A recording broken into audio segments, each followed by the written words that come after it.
Good old-fashioned regrets. That voice in the back of your mind that keeps you up at night that never seems to shut the hell up. And when it comes to regrets, so far I've spoke about some things that would be better off forgotten, and in some cases, doesn't really matter at all if they're forgotten, but nonetheless weird and random things about Pokemon and Sonic. This time, however, I'm taking a look back at the main headliner of Nintendo's Festival of IPs, because even gaming's biggest icon isn't safe from a history of regrets. And 10 things Nintendo might want you to forget.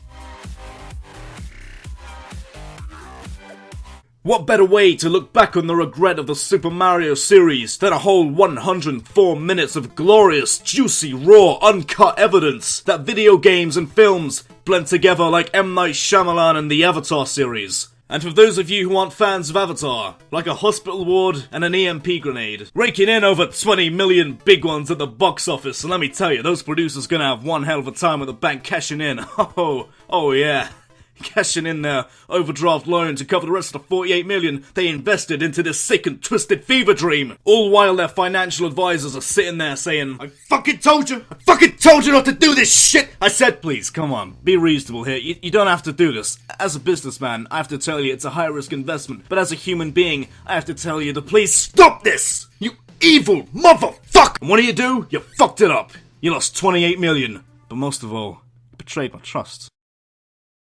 How could you? The film that delivered in quality as it did profits in the box office, breaking the spirits of many, while not being able to break even financially. And really, the best thing about the film is probably the fact that a Megadeth song plays at some point. And just when you were certain you were disappointed enough with this film, or more accurately, this end result, you discover that originally Danny DeVito was asked to play Mario, and Arnold Schwarzenegger as King Koopa.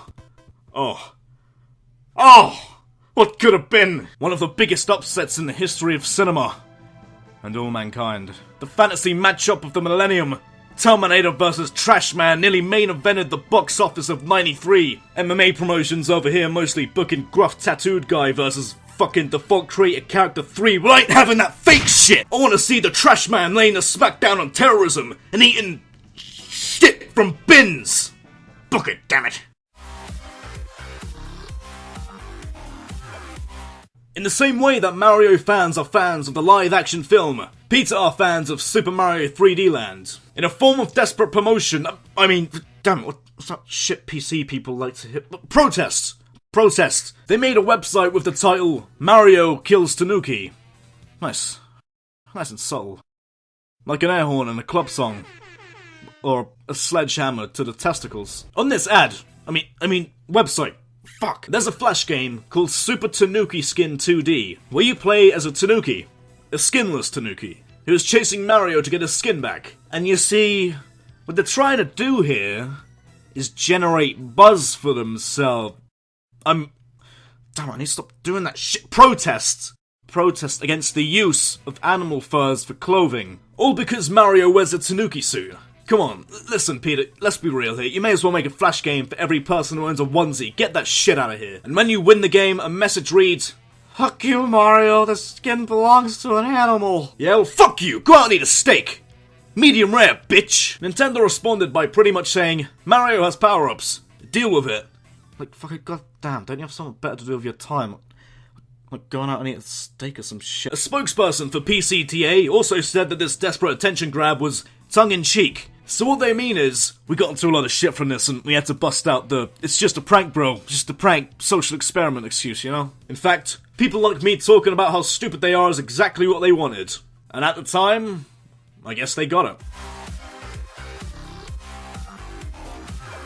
The history of this pesky plumber goes all the way back to the 80s. But back around that time, Nintendo's poster boy wasn't as PC as he is now. He wasn't always the princess saving, do your homework, stay off drugs, go to church kids hero he seems to be now with Nintendo's PC image. He's had his fair share of being a dick on a few occasions. Specifically to Donkey Kong. Just look at Donkey Kong Circus on the Game & Watch. Old DK's performing for his life as he dodges fireballs from this mustached menace. Dance, monkey, dance! And most notably, Donkey Kong Jr., where he locks Donkey Kong up and fucks around with his kid who tries to free him, while DK is watching helpless from the top of the stage. I mean, sure, Donkey Kong did it to Pauline and Mario just wants some pipe and honk revenge, but he's an ape!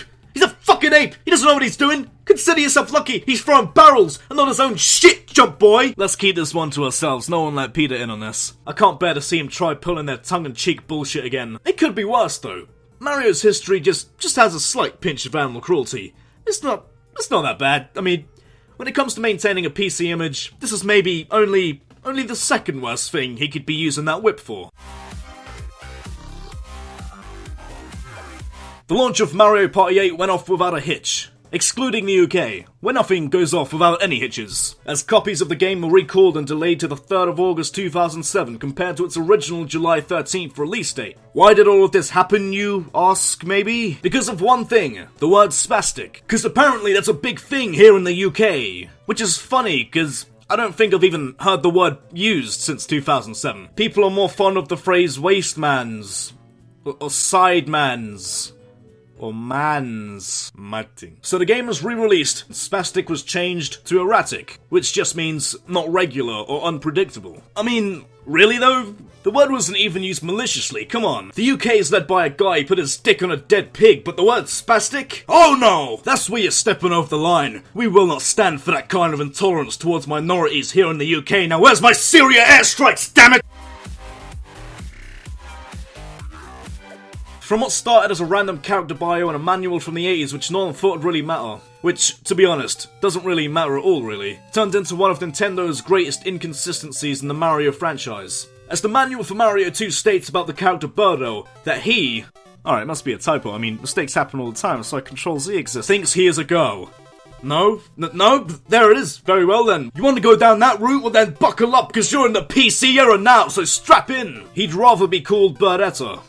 Well, that's not up to me. I don't know if Nintendo Power is still taking calls, but you could take it up with them. Mario 2 says Birdo's male. Its trophy in Smash Bros. Brawl implies it's male from being described as gender indeterminate. Birdo isn't a major character at all. Like really, come on. Waluigi tier at best. But I'd imagine a character being made these days as gender confused would stir up some kind of storm. On the other hand, however, most sport games where Birdo's playable mostly imply it's female. Mario Golf, for instance, has her listed as a female character. From the looks of everything, Mario 2's description seems to be the most accurate. Regardless of what it is or identifies as, Nintendo sure have been inconsistent on this, because I doubt even they know what Birdo is. Back around 2014, it was revealed that a fan-made HD remake of Super Mario 64 was being made. And come 2015, the creator showcased his remade Bob-omb Battlefield on a website which now, if you go to said website, provides you with a ripe middle finger in the form of a copyright takedown notice, courtesy of none other than Nintendo. No, it's fine, really, because I've been desensitized to this kind of disappointment. After all, none of this compares to Square Enix pulling the plug on a fan-made Chrono Trigger remake, so fuck you guys. But I'm sure Nintendo would rather you forget about this, to avoid disappointment and to hide the fact that they can be dicks. Because in fact, they are dicks when it comes to copyright.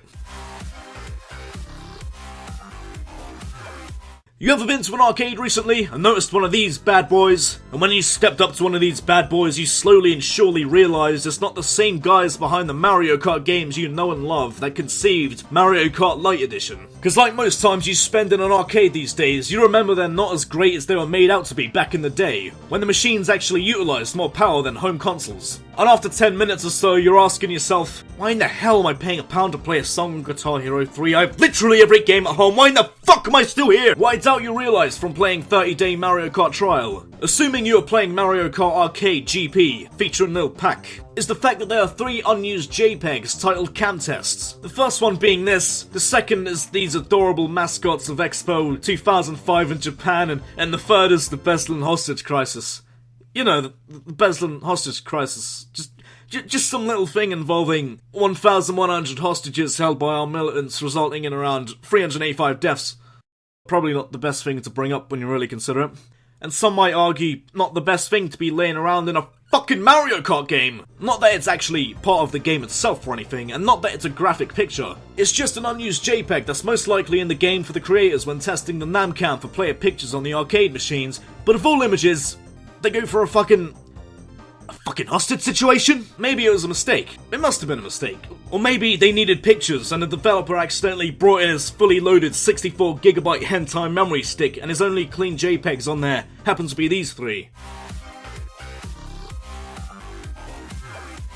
Ain't no party like a Mario Party. And along with Mario Party came a lot of rage, a few MLG tryhards, came some hefty crucifixion scars. In the original Mario Party, some minigames had players spin the analog stick as fast as possible, and with the competitive nature of the average human being amplified tenfold, a common yet dangerous symptom of playing the Mario Party games. Along with the 64's stiff as all hell rotation stick, some of those who used their palms instead of thumbs ended up with friction burns. Similar to the seizures from the Porygon episode of Pokemon, this only happened to a small amount of people, with around 90 complaints received. When Nintendo of America agreed to a settlement involving $75,000 in legal fees, as well as giving out gaming gloves for those who were hurt. Nintendo were lucky with this one. Apparently it would have cost them $80 million to make gloves for the 1.2 million people who had the game. It would have taken them 4 painful movies to generate the revenue to cover this. And from that moment on, every other Mario Party game has been careful with how the analog stick is used in its minigames. And for this very reason, the original Mario Party has yet to see a re-release on the Virtual Console. Getting back to the live film, as atrocious as it was, you have to give it credit where it's due. After all, it highlighted some things that we may have never discovered without its existence. For instance, it defined as well as foreshadowed the success of video game films. It showed us that Schwarzenegger does in fact have standards for the films he accepts to star in, and most notably, the intense reveal of Mario's full name. Name? Mario. Last name? Mario. Okay, what's your name? Luigi. Luigi? No, Luigi Mario.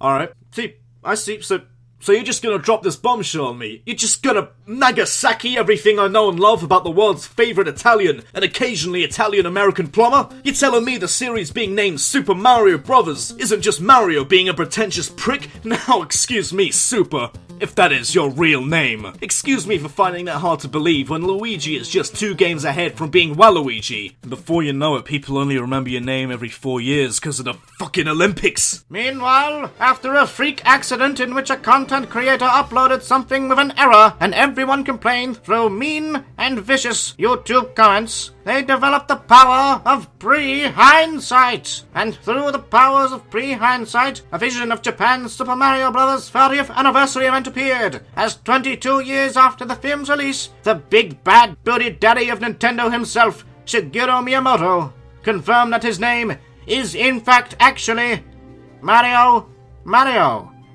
thus making this entire segment pointless. Well, shit, now I've got to think of something else.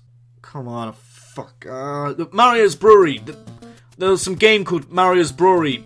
It was on the Commodore 64 for some reason, and it's bad. Ladies and gentlemen, boys and girls, lock your eyes on these cutscenes right here, as your mind will never erase this from your now tainted memory. The very existence of YouTube poop has been fueled by sinful creations such as this. And that's true dedication by the production team right there. It was nice of them to be big enough fans of the series to use Mario Paint to animate the game. You shouldn't have, guys. Really, no. You fucking shouldn't have. In Philips, Final Fantasy or whatever the fuck, this game, Hotel Mario, you shouldn't have. Really, guys, no.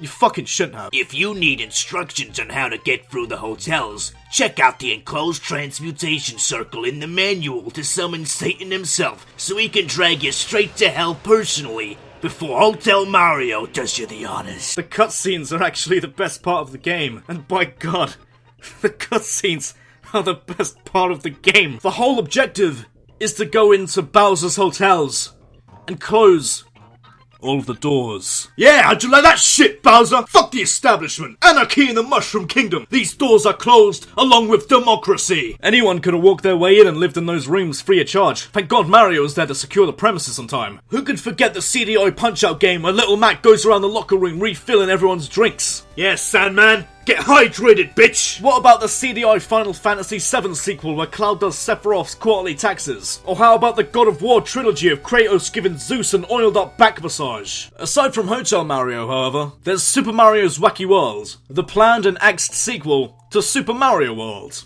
Due to the deserving piss-poor sales of the CDI, the world was spared from the likely potential of classic Jumpman games being tainted by the evils of Philips. In all fairness though, I'd rather spend a life-shortening weekend away at Hotel Mario than adventure through the holy trinity of Zelda CDI. But either way, in my opinion, this is still the lowest point in the history of Super Mario. So from here on out, Shadow appears in many future games, spouting off memorable lines such as, "Who are you? And how do you know my name? I am the ultimate life form. I think. Don't quote me on that. Where's that damn fourth Chaos Emerald? Like seriously, I could have sworn I put it around here somewhere."